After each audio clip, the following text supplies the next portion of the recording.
Olá pessoal, bem-vindos mais uma vez ao nosso canal. Mais uma vez estamos aqui na NZ Centro Automotivo da Porsche Service, especializada na parte eletrônica do carro, ABS, airbag, tudo em geral, e mecânica também. Hoje estamos com o Toyota Yaris 1,3 litros CVT da versão XL Plus Tech, que tem central de mídia e outros mimos mais. E para quem quiser saber mais detalhes de consumo, desempenho e alguns roteiros que a gente fez, basta acessar o link das 4 semanas da matéria escrita aí no site.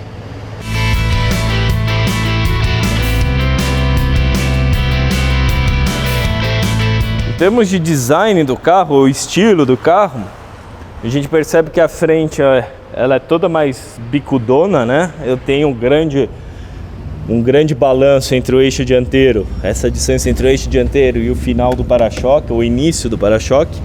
Então às vezes eu acabo raspando um pouco o para-choque no chão em algumas valetas, mas ele tem um estilo, um design muito mais agradável que o próprio Etios, o irmão dele mais barato. Mas a gente percebe aquilo que a gente sempre comenta, os vãos de carroceria não são tão pequenos, conforme alguns concorrentes que a gente já avaliou. E além de não ser tão pequenos, serem maiores, ou seja, o custo de fabricação menor, eu tenho, no caso aqui, um problema maior de variação de produção, porque desse lado eu consigo colocar o dedo, mas em compensação, do outro lado, não. Então tem grande variação desses vãos. Isso mostra que o processo de fabricação não é tão robusto ou com tolerâncias tão pequenas quanto outros fabricantes. Na prática, isso aí não interfere muito no consumidor. Isso aí, na verdade, interfere muito pouco. Mas se você está pagando por um carro, um hatch mais premium, você preferiria ter um carro mais bem acabado, como alguns concorrentes são.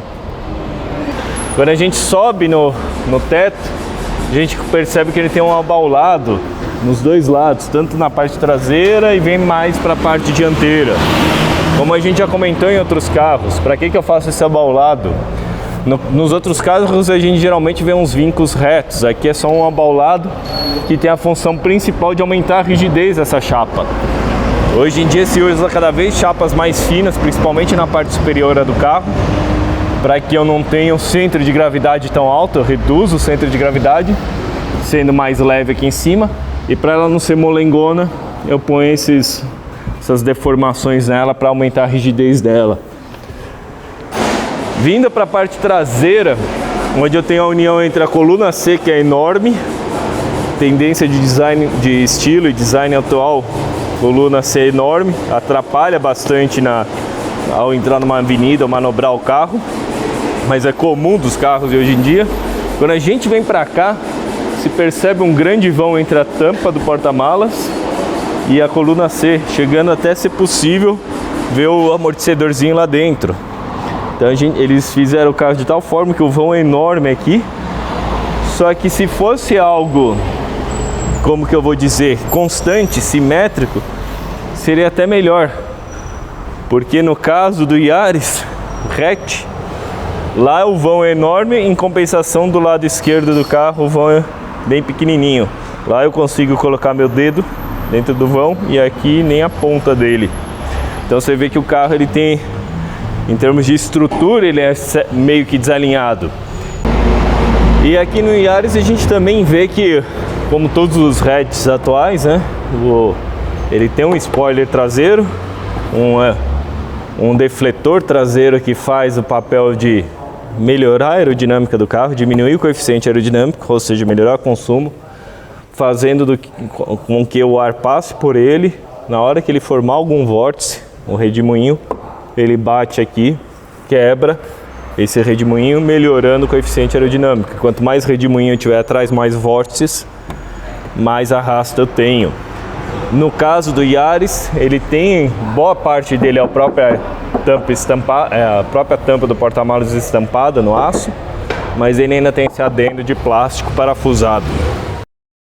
Na versão XL Plus Tech, ele vem junto com a chave de presença, e o legal, eu particularmente, Felipe, prefiro tanto no porta-malas quanto na porta do motorista, ele não é aquele sensor de toque que alguns carros têm, que é só pelo contato da pele, se você tiver com uma luva não funciona. Ele é um botãozinho mesmo, então ele tanto tranca quanto abre o carro, como pela presença, pela chave de presença. E uma vez que você abriu, o acabamento até que é agradável, é um plástico simples aqui em cima, mas eu tenho as partes de tecido. O banco é muito agradável, eu particularmente que gosto de banco de tecido. Ele envolve bem em curva e ao mesmo tempo é macio, é confortável, é bem agradável. E não deixa você ficar transpirando num dia de calor, como o couro faz. O acabamento acaba sendo bem sóbrio. Tem até um porta-treco aqui na lateral esquerda, se eu quiser botar minha chave de presença aqui. E ele vem nessa versão, é interessante que ele tem umas peculiaridades, como regulagem da altura do facho do farol, o ângulo que o farol vai atuar. Geralmente isso é aplicado em carro que tem um porta-malas grande, longe do eixo traseiro, que quando eu ponho carga, eu ganho muito pitch, eu inclino muito o carro. Nesse caso aqui, acaba sendo até desnecessário, porque mesmo com carga máxima ele inclina bem pouco. E é interessante que ele tem tal recurso, mas na questão do volante, eu só tenho regulagem de altura, eu não tenho profundidade. Então, no meu caso, que sou mais alto, eu tenho que deixar o banco bem para trás e o volante fica um tanto quanto longe para mim. O ideal seria ele estar mais próximo para ter melhor movimentação e ser mais confortável.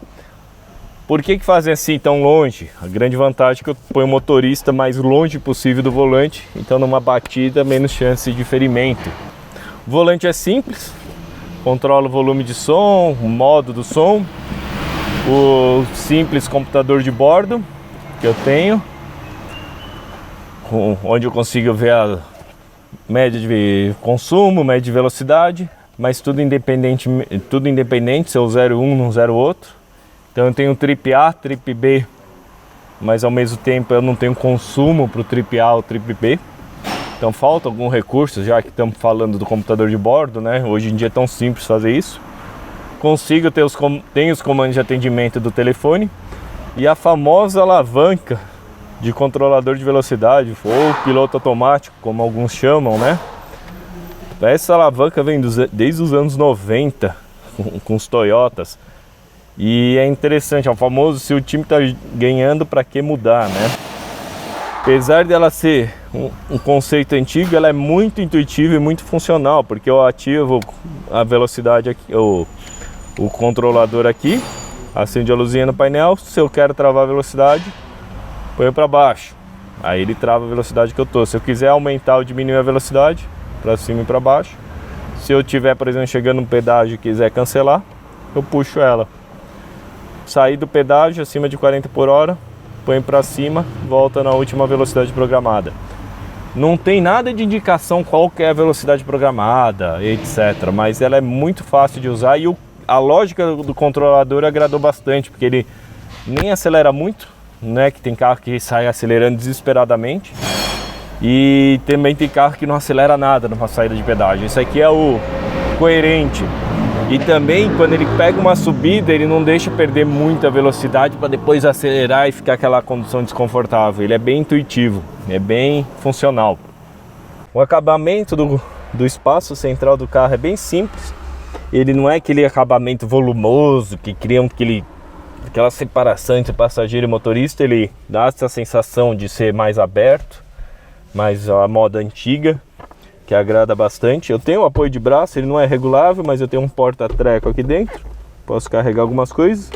E é onde eu tenho a ligação USB com a minha mídia para carregar o celular. Aliás, é a única USB que a gente tem no carro. Qual que é o problema dela? Para conversar com a mídia eu tenho que conectar no USB aqui do apoio de braço. Pelo menos foi pensado que eu tenho um espacinho aqui para o fio não ficar mordido, né? Então uma hora que eu abaixo, o fio fica solto, não morde o fio. Mas o senão é, e se eu quiser colocar o celular no para-brisa?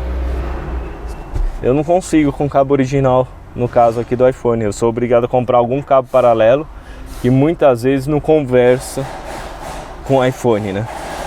Aí a Toyota, para solucionar isso, fez o que? O espacinho aqui lateral do lado do freio de mão para eu carregar o celular. Bem prático, é bem usual. Tem a tomadinha 12 volts aqui. E aí eu tenho um sistema de espelhamento com a central, que a gente já vai explicar, que daí eu posso pelo menos usar o Waze ali na mídia. Alavanca vindo pro freio de mão manual, alavanca estilo antiga, né? Eu sou obrigado a seguir vários caminhos, né? Não só uma alavanca que segue um caminho reto, para evitar que o motorista sem querer mude de condição acidentalmente.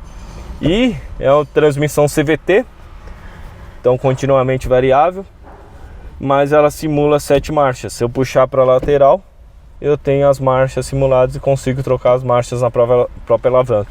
Não tem as borboletas ou as aletas atrás do volante para poder trocar marcha, infelizmente. Faz falta um pouquinho, mas o principal é que quando eu trago a alavanca para o modo manual, puxei para a lateral, estou no modo manual. Se eu estou fazendo uma curva para a esquerda, a tendência do corpo, principalmente para quem tem perna comprida que nem eu, é a perna a buscar algum apoio no console central. Como eu não tenho console central alto, acabo batendo na alavanca e ela volta pro modo automático. Diversas vezes nos nossos testes aconteceu isso. E faz falta o modo Sport, porque o modo dela Drive sempre visa economia. Então não importa se você está acelerando tudo, o motor está lá na rotação de potência máxima, a CVT trabalhando, trazendo desempenho. Se tirou o pé para entrar numa curva, a rotação cai para 2000 ou às vezes até 1500 RPM no meio da curva, bem quando você precisa de freio motor. Aí você é obrigado a vir no modo manual e selecionar a marcha. Alguns carros com CVT você tem o modo Sport, que ele trabalha retendo mais a rotação. E isso faz falta nesse aspecto.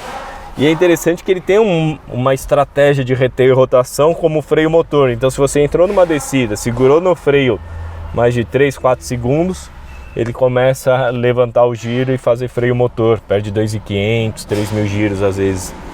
Aí aliviou o pé, acelerou, ele volta para rotação baixa.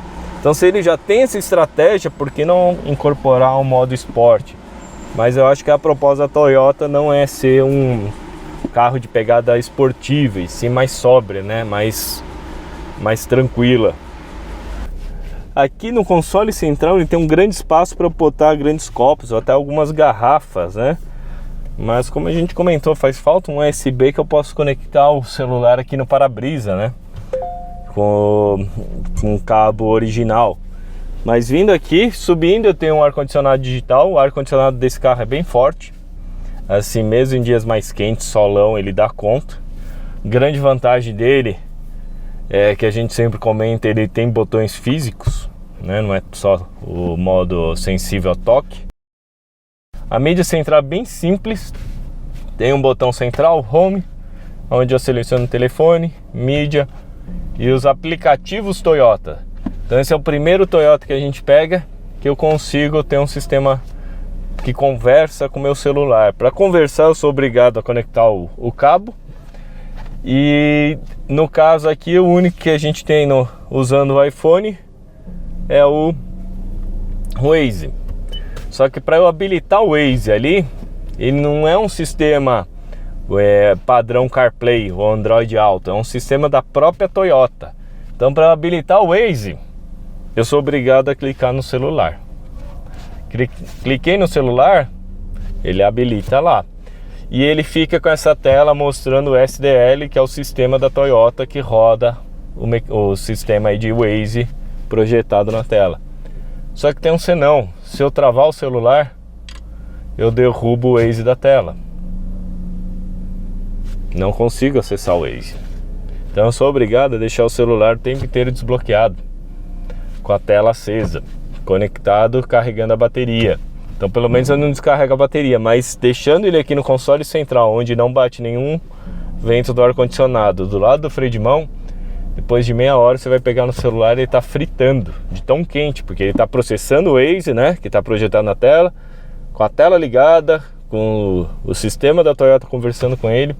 No final acaba sendo não muito prático. Além do que, se eu, por exemplo, quiser acessar mídia, telefone, iPhone do Felipe,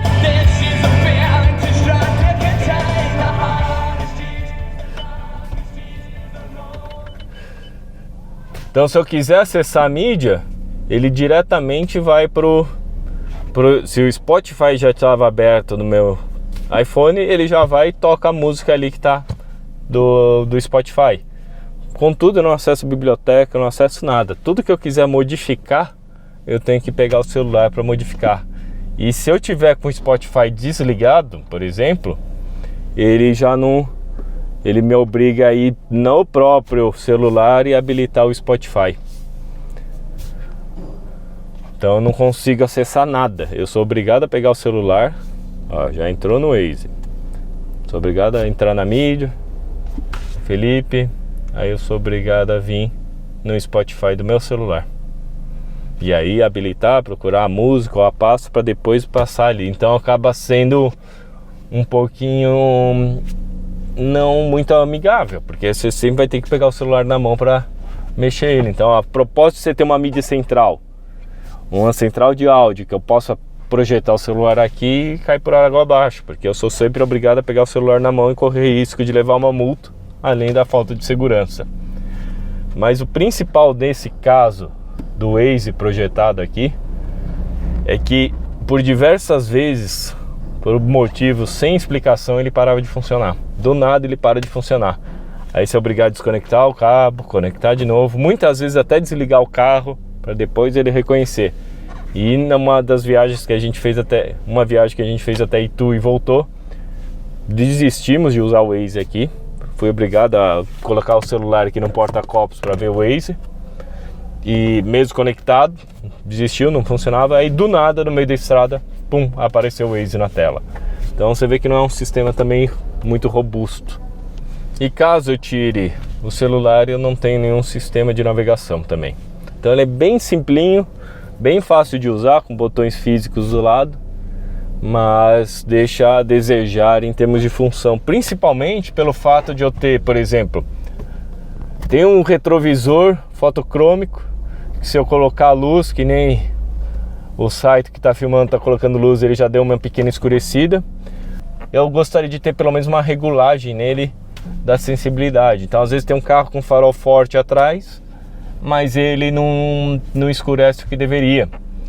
Eu sou muito mais fã do sistema convencional, que eu mudo a abinha aqui e pronto, acabou o meu problema. E ele tem esse sistema de retrovisor, regulagem de farol, chave de presença, mas na minha mídia central eu não tenho câmera de ré, nem sensor de estacionamento. E eu tenho que confessar, com essas avaliações aqui do Best Cars, eu fiquei mimado com isso. Porque todo carro que a gente pegou tinha algum sistema, nem que fosse a sirenezinha. No caso aqui de Yaris, nem isso tem.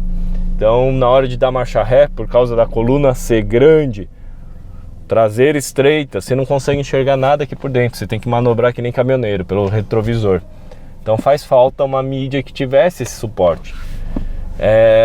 Muitos vão argumentar, basta ir procurar aí no mercado paralelo e botar uma mídia do mercado paralelo que tem espelhamento de celular e câmera de ré. Mas a Toyota já cobra por isso nessa versão XL Plus Tech. Então acaba sendo redundante eu ter pago por isso que a Toyota me forneceu e eu ser obrigado a tirar para ter um sistema que funcione melhor. O que agradou também, que poucos carros hoje em dia hatch estão saindo, mas parece bobeira, mas ajuda bastante. Tem luz de cortesia tanto na frente quanto no meio do carro. Geralmente estão colocando só aqui na frente. Então quem tem criança atrás, quem para em garagem escura, tem que pegar alguma coisa atrás, soltar a criança ou pegar algum objeto, faz uma diferença enorme não economizar dinheiro com uma simples luzinha. Ajuda pra caramba isso daí. E ele tem um mimo até de ter a luzinha no espelho, no quebra-sol com espelhinho, né? E uma coisa que também é legal aqui do porta-luvas, pode parecer bobeira, mas ele tem uma divisão. Ele não é só um tamanho enorme, um volume grande, ele tem um bom volume, mas ele tem uma divisãozinha que cabe bem a carteira e o documento, de fácil acesso, sem estar caído lá no fundo junto com outras tralhas. Vindo para a parte traseira do carro, quando a gente abre a porta, a gente percebe que apesar dela ser comprida, ela é um pouco baixa aqui. Então tanto para botar a cadeirinha ou mesmo para uma pessoa mais alta entrar ou colocar a criança, atrapalha um pouquinho. O espaço que a gente tem aqui pro passageiro do banco de trás, tanto para os pés como para a perna, o banco está regulado para mim, ali na dianteira. Eu tenho 1,88 m, então tenho perna comprida. E mesmo assim eu tenho um bom espaço para minhas pernas aqui, que agradam. E se caso eu puxar o banco todo para frente, banco dianteiro todo para frente, cria um grande vão aqui. Eu consigo carregar bastante coisa nesse assoalho. Posso carregar aqueles galões de água de 20 litros, eu posso carregar até um vaso de planta não tão alto. Tem bastante espaço. O assoalho central é plano, então ele acaba privilegiando bastante esse espaço para as pernas. Já o espaço para a cabeça, mesmo para uma pessoa alta, é bom na altura, mas a lateral acaba sendo um problema, porque a cabeça fica literalmente encostada nessa lateral aqui do teto. Então se eu tô com cinto de segurança, tudo numa condição normal, eu já tô com a cabeça presa aqui, mas o meu ombro bem afastado da porta. Qual que é o problema disso? Se eu tenho um impacto lateral, se eu tenho uma movimentação muito brusca lateral, meu corpo vai querer movimentar lateralmente. E antes mesmo de eu encostar o ombro para apoiar o corpo, eu vou estar torcendo o pescoço. Então isso aqui é extremamente perigoso para quem é mais alto, justamente pelo fato de eu ter a cabeça sendo torcida, o pescoço sendo torcido para eu não ter esse apoio lateral. E por que que eu fecho todo esse teto? Ele acaba sendo até prejudicial não só aqui, mas na largura do banco. Então para dois passageiros que não sejam tão altos, pode ser uma posição confortável, porque eu tenho bastante espaço para a perna, tenho um apoio de braço aqui, uma porta-copo em tecido muito agradável, mas eu não consigo ficar com 3 pessoas aqui, é extremamente apertado. Eu obrigo, estreitando esse teto, a fazer um banco mais estreito. E por que que eu estreito o teto? Se você reparar, vindo lá da frente, ele vem fechando. Isso é uma proposta tanto de design externo, para o carro vir mais largo e vir estreitando, mas principalmente por questões aerodinâmicas. Lembre que o formato da gota é o formato mais aerodinâmico possível, ou seja, a parte barriguda da frente e eu venho afinando atrás. É como eu faço menos vórtices possível. Então todo carro ele vem fechando o teto para tentar diminuir a formação de vórtice e melhorar o coeficiente aerodinâmico. Então eu melhoro o consumo, melhoro a velocidade máxima, melhoro o ruído de vento. Mas nesse caso do Yaris, para quem é alto atrás, acaba atrapalhando justamente pela essa segurança com a cabeça aqui muito fechada. O porta-malas tem um volume bom, não é ruim para um carro desse porte, mas ele tem as peculiaridades de como o ancoramento superior da cadeirinha é bem aqui na longarina traseira. De certa forma, eu garanto que a cadeirinha não se movimente muito para frente, eu tenho um melhor jeito de segurar ela. Mas por outro lado, eu ocupo espaço de porta-malas. Se eu quiser colocar uma mala grande, vou ter problema com esse carinha aí. Eles até oferecem alguns ganchos na base do encosto, mas além deles não estarem alinhados onde seria a cadeirinha, no manual nada consta que a gente possa fixar. Segundo o manual e o próprio desenho na tampa, indica que o ancoramento superior deve ser aqui. Então isso aí atrapalha um pouco na hora de você querer levar uma criança e algumas malas, né? Já o acabamento do porta-malas deixa um pouco a desejar pelo preço do carro, porque não é uma tampa, em si um tapetinho solto. Então é comum você, que nem no nosso caso, a gente carregou a bicicleta cheia de terra Então você garante que pelo menos a terra cai aqui em cima e não suje outras partes do carro. No caso aqui, a hora que a bicicleta entrou com terra, dobrou e caiu terra para tudo que é lado. Além disso, na tampa que cobre o step, uma tampa de tipo material feito de madeira, um compensado, e o acabamento para isolamento acústico acaba sendo meio rudimentar. E também no caso da tampa superior do porta-malas, você acaba tendo uma certa dificuldade para tirar ela, porque a partir do momento que você levanta para desengatar do pino, ela esbarra nessa lateral. E pode ver que nosso carro de imprensa não tem como não tirar sem raspar ali, e já está todo arranhado por causa da remoção dessa tampa. Então eles poderiam ter pensado alguma maneira de fixar isso aqui e trabalhar com isso aqui para que não houvesse o problema de eu riscar a lateral aqui do acabamento do carro, dá a impressão que o carro foi judiado, mesmo não sendo. Abrindo o capô do Yaris, a gente percebe aquilo que se fala, né? Toyota é confiável. Por que Toyota tem esse rumor que é mais confiável? Tudo no Toyota, geralmente, principalmente aqui no Yaris, a gente, mesmo levando em consideração quando compara com os concorrentes, tudo é mais simples. Então, do ponto de vista de engenharia, é um pouquinho frustrante em certos aspectos, porque não tem nada absurdamente tecnológico, nenhuma solução extremamente refinada e caprichada, mas tudo é mais simples, barateando o custo e simplificando a manutenção. Então, por exemplo, quando eu abro o capô, o principal diferencial seria o isolamento para ruído externo, então eu não tenho tanto ruído do motor vindo para fora. Mas quando eu começo a olhar em mais detalhes, por exemplo, a gente sempre comenta da longarina lateral superior, vindo até aqui na frente, para caso eu tiver um impacto frontal com pequena seção do carro, essa longarina já começa a trabalhar. No caso aqui, se eu levar um impacto nessa região, não vai ter nada absorvendo o impacto. Isso aqui é uma chapinha dobrada, bem leve, vai se deformar facilmente, vai primeiro pegar o pneu e que vai empurrar a suspensão, caixa de roda com plástico, não tem nem o fechamento com aço aqui. E isso aqui vai começar a absorver para depois, quando chegar aqui, eu tiver algum trabalho. Só que aqui já é em direção à cabine, então daqui para frente tem que ser extremamente rígido. Então talvez um impacto só nessa seção, ou ele vai embrulhar isso aqui e vai talvez até machucar o condutor, ou vai ter um impacto muito rígido. Então não deveria ser melhor nesse aspecto.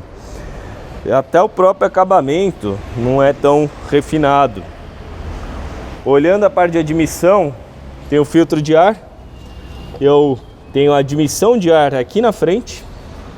Então ele entra para algum lugar aqui por baixo, vai fugir um pouquinho aqui do radiador, mas vai pegar bastante ar quente por trás do radiador. Geralmente você puxa um duto para trás aqui do paralama, onde eu tenho uma região bem mais fria. Nos nossos testes, a gente percebeu que não importa a condição, mesmo quando eu estou com o acelerador no máximo, em velocidade de 120, 140 km por hora, ou seja, tem um grande fluxo de ar para dentro do motor, a admissão do ar, o ar que está entrando no motor é 10, 11 graus acima da temperatura ambiente. Geralmente em carro aspirado, 3, 4 graus, quando eu tenho essa admissão. Como no caso do Fiat Argo, que a gente viu, pode até colocar o link, que a gente viu que a admissão era aqui atrás do paralama. Isso aí faz diferença na eficiência do motor, não só para potência, mas para consumo, porque ar mais quente é menos denso e principalmente mais chance de detonação. Continuando falando da admissão, a gente percebe que ele tem um ruído, não tem aquelas ondas de choque de ruído. E por que ele não tem isso? Esse adendo, esse extra que eu tenho no duto de admissão, então o ar ele entra por aqui e vai lá para o coletor. Caso eu tenha uma onda de choque, esse tubinho extra que foi criado ajuda a dissipar essa onda de choque e não deixa ela voltar para o filtro, o que atrapalharia tanto a eficiência, porque eu tenho uma onda voltando e o ar indo, e elas se chocam, se atrapalham. Também como eu não tenho problema de ruído excessivo de admissão, aquele ruído que alguns carros têm quando o cara põe um filtro esportivo, né? Tirando a tampa do motor. Ele vem com Dual VVTi. O que seria? Comando de válvulas variável, tanto na admissão quanto no escape. Varia a posição do comando em relação ao virabrequim para melhorar a respiração, digamos assim, como ele vai respirar tanto em baixa rotação quanto em alta rotação em função da carga. Isso traz aumento de eficiência, então esse motor é relativamente potente para a cilindrada que tem. E ao mesmo tempo você consegue garantir bom torque, bom funcionamento em baixa rotação. Então eu tenho os atuadores aqui e o sensor de posição aqui atrás. Então no que ele variou, o sensor de posição sabe a posição exata que ele está trabalhando.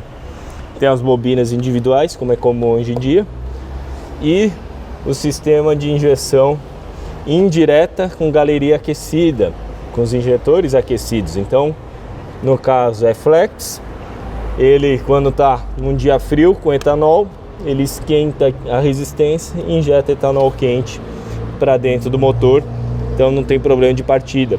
Além disso, como a gente já explicou algumas vezes, qual que é a função desse carinha? Ele tem não só a função de esquentar para partida frio, mas se eu parei no posto de gasolina, com gasolina no tanque, na reserva, enchi o tanque com álcool, no primeiro instante o módulo percebe a variação da boia de combustível dentro do tanque e falou, opa, deixa eu aprender para ver se ele trocou de combustível. Nos carros convencionais eu faço pela sonda lambda. Sonda lambda coleta onde saem os gases de escape. Ela consegue reconhecer se a mistura está com excesso de combustível ou se está faltando. Como no caso do etanol preciso botar mais combustível em relação à mesma quantidade de ar, se eu enchi o tanque, a sonda lambda com etanol, estava com gasolina, no que eu dou a partida, a sonda lambda reconhece falta de combustível e começa a enriquecer ou injetar mais combustível, pensando, já reconhecendo que eu estou com etanol. O problema disso é que essa sonda ela leva um tempo para funcionar, ela tem que estar aquecida. Então se eu abastecer o carro no posto de gasolina, que não tem o sistema de aquecimento da galeria, botei etanol, dei a partida, dirigi até a conveniência e parei, eu corro o risco do sistema não reconhecer e eu não conseguir dar mais a partida, porque a própria galeria já se encheu de etanol, o sistema acha que está com gasolina e não parte. No caso com a resistência, com o aquecimento, a vantagem é que conforme ele se encher o tanque, mesmo com o motor quente, ele liga a resistência. Por que ele faz isso? Em função da diferença do ganho de temperatura, ele sabe se está etanol, se está gasolina, se é uma mistura dos dois. Então o ajuste do sistema de reconhecimento de qual combustível é feito mais por aqui. Óbvio que eu tenho a sonda lambda como um backup e um ajuste final fino, né? Enquanto o motor já está funcionando constantemente, mas na partida eu uso esse cara. Então no caso aqui do Yaris, a gente estava com gasolina, andou até o tanque praticamente secar, no ponteiro de combustível ficar quase negativo, e aí colocamos etanol e não teve problema nenhum de adaptação. É um motor que não encanta nem tanto pelo excelente consumo, é um consumo relativamente mediano, mas e também não é nenhum absurdo de performance, ele é um meio termo, mas ele provavelmente tem a fama do Toyota de ser bastante durável. E a combinação dele com a CVT acaba trazendo alguns benefícios, mas a gente percebe que a CVT, depois de certa posição de pedal, ela fica muito arisca. Muito arisca em que sentido? Se acelera, ele ganha giro. Se tirou o pé do acelerador, ele deveria reter. Por exemplo, eu estou numa ladeira, ganhou giro, eu quero manter agora a velocidade. No que eu tiro o pé, o giro cai.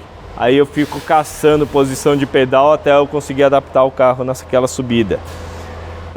Mas de maneira geral acaba trabalhando bem eficiente, com giro sempre bem baixo na cidade, e às vezes você tem situações de estar a 50 km por hora com 1000 RPM, então o motor está em plena carga, mas com giro baixo, otimizando o consumo de combustível. E a Toyota ela traz soluções mais simples que os outros fabricantes, principalmente quando comparado com os alemães. Ela, por exemplo, você vê o fio que sai do chicote, que está enrolado com uma fita isolante e vem aqui exposto na carroceria. Eu tenho o duto do limpador aqui transparente, meio que solto, passando para o limpador. Eu venho para o outro lado, também tem outros fios de algum módulo aqui expostos, né? Os conectores totalmente expostos.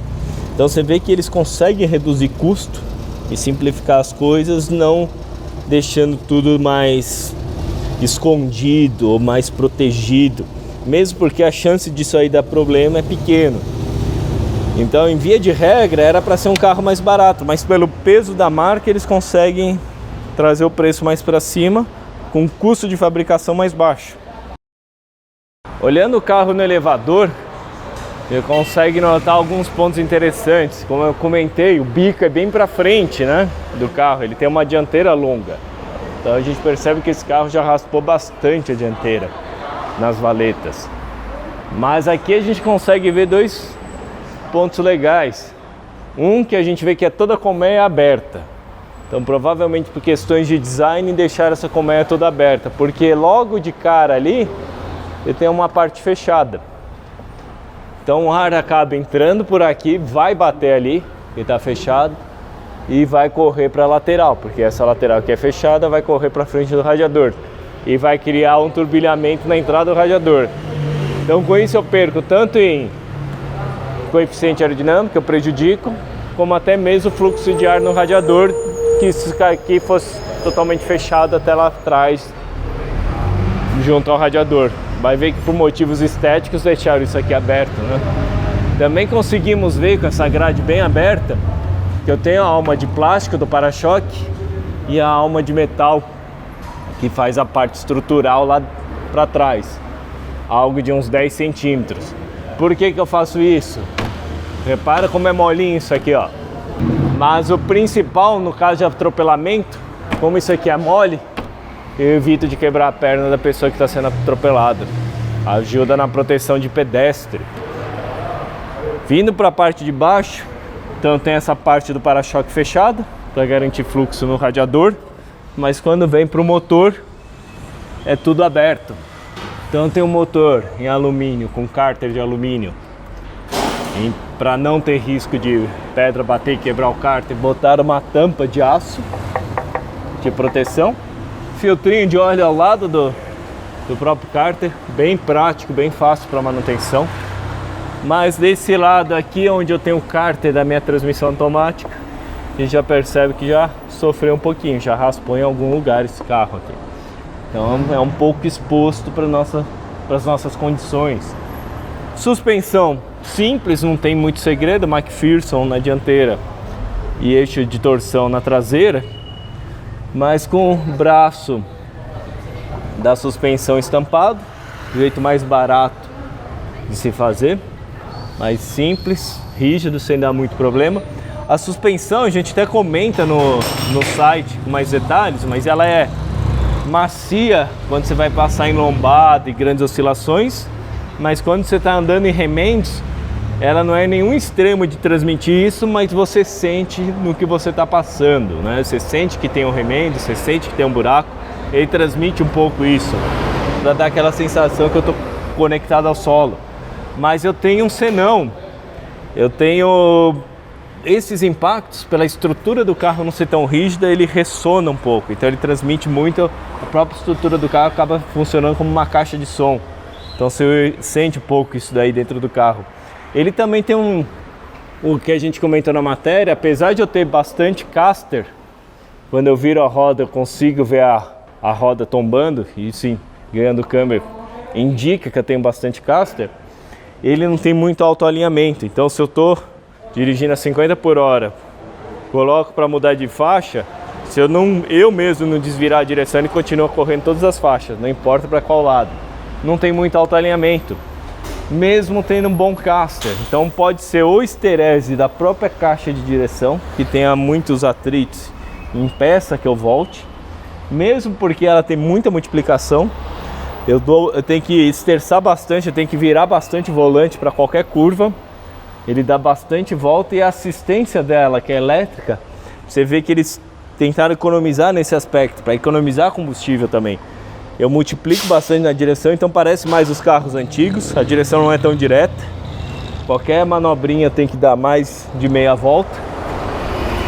Mas com isso eu posso ter um motor elétrico mais fraco. Mas se eu girar muito rápido numa manobra, você vê que ela pesa, você vê que o motor elétrico não dá conta. Então o motorzinho é pequenininho. Isso ajuda a economizar combustível, mas me atrapalha no aspecto de agilidade de direção.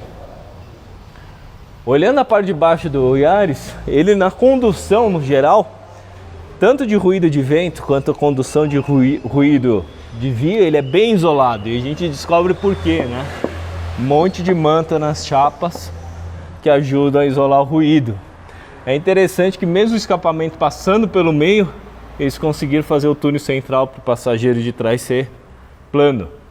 Mas aquele aspecto que a gente comentou no motor, que tudo no Toyota é mais simples, e a gente viu que, por exemplo, alguns pontos que são abertos na carroceria, que funcionam como drenos na hora que eu mergulho ela para dar aquele banho que seria o fundo da tinta para anticorrosivo. Eu tenho que ter furos para sair todo o líquido, né? No processo de fabricação. Então ele tem vários furos e a gente encontrou um que estava aberto, tá até com sujeira. E aqui diretamente eu tenho um carpete do carro. E olha o que tampa. Uma borrachinha simples que por algum motivo ela tinha caído lá para dentro. Então estava entrando sujeira, estava entrando umidade e com o tempo ia degradar o carpete e ia ficar com cheiro esquisito lá dentro.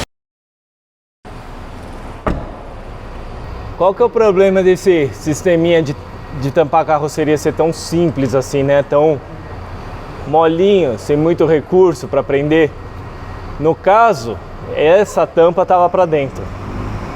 Provavelmente, quando você está andando com o carro aqui, eu começo a criar alta pressão embaixo do carro. Se eu abro a janela, é baixa pressão.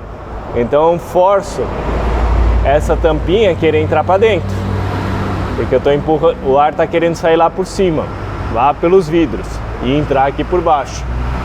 No vídeo que a gente vai fazer, faz o exercício ao contrário. Se eu tô com a porta aberta, vidro fechado e fecho, o ar tem que escapar. Eu sempre tenho lugar para escapar ar no carro, principalmente na traseira. Principalmente porque quando eu abro o airbag, eu não posso reter o ar dentro do carro, senão eu estouro os tímpanos de quem está dentro do carro. Mas mesmo com essas partes, esses dutos de vazão, quando eu fecho a porta, a gente vê o tapete mexendo e cuspindo toda a sujeira aqui. Então, por algum motivo, essa borracha escapou para dentro. Talvez uma pedra bateu, ou mesmo pressão mais alta, sei lá. E deixou a mostra o tapete aí, um carpete do carro. Vindo para a parte de trás, convencional, tanque de combustível embaixo do banco traseiro, do assento do banco traseiro, com eixo de torção. A gente, como já viu alguns outros carros, ele tem a estrutura comum, mas dentro do eixo eu tenho uma barra, que no processo de fabricação ela é montada aqui. Então eu posso ter o mesmo eixo para diversos carros. Se eu quiser mudar a rigidez dele, é só mudar essa barra central. Eu fico mais comunizado, reduzo meus custos de produção. É interessante soluções que a Toyota adota, né? Tudo sempre mais simples, sem ter receio de parecer simples, mas inteligente. Então, por exemplo, eu tenho a fixação do eixo traseiro na bucha, na carroceria. Provavelmente eu tinha algum problema de fadiga aqui, ou rigidez. Por que não parafusar uma chapa aqui, aqui e aqui? Pronto, resolvi o problema. O gancho para se eu tiver que rebocar alguém, então tem onde fixar, onde puxar o carro. E as caixas de rodas, que só algum pontinho ou outro tem plástico, o resto é tudo a manta. Qual que é a vantagem disso? Essa manta ajuda bastante no isolamento acústico. Então a gente andando com o carro percebe que o carro é bem isolado acusticamente.